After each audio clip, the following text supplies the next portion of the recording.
मंडळी नमस्कार, मी एकनाथ वाघमोडे आणि आपण पाहता 51 न्यूज। संपूर्ण सातारा जिल्ह्यामध्ये काल जिल्हा परिषद आणि पंचायत समितीसाठी मतदान प्रक्रिया पार पडली।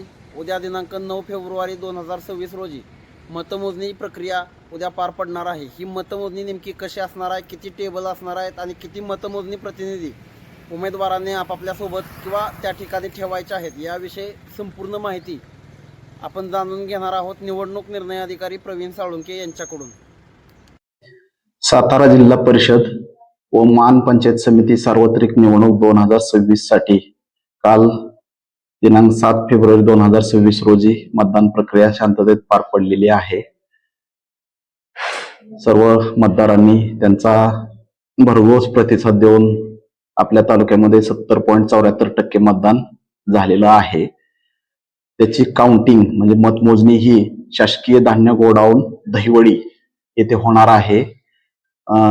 उद्या 9 फेब्रुवारी 2026 रोजी सकाळी 10 वाजल्यापासून मतमोजणी सुरू होणार आहे। सदर मतमोजणीसाठी आम्ही एकूण ईव्हीएम मोजणीसाठी ईव्हीएम जे म्हणजे मतदान झालेलं आहे त्याची मतमोजणी करण्यासाठी आपण 20 टेबल लावलेले आहेत आणि टपाली मतमोजणीसाठी 5 टेबल लावलेले आहेत।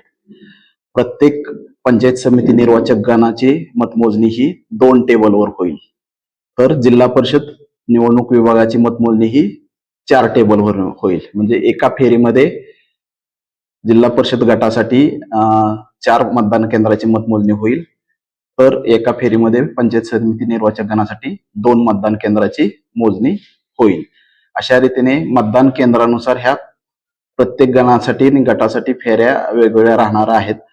जास्तीत जास्त मतमोजणी फेऱ्या ही 13 राहणार आहेत, कारण 3 मतदान निर्वाचक गणामध्ये मतदान केंद्राची संख्या आपली 25 आहे, त्यामुळे जास्तीत जास्त मतमोजणी फेऱ्या ह्या 13 होणार आहेत। सर्व उमेदवार यांना विनंती आहे की त्यांनी प्रत्येक टेबलवर एक मतमोजणी प्रतिनिधी त्यांना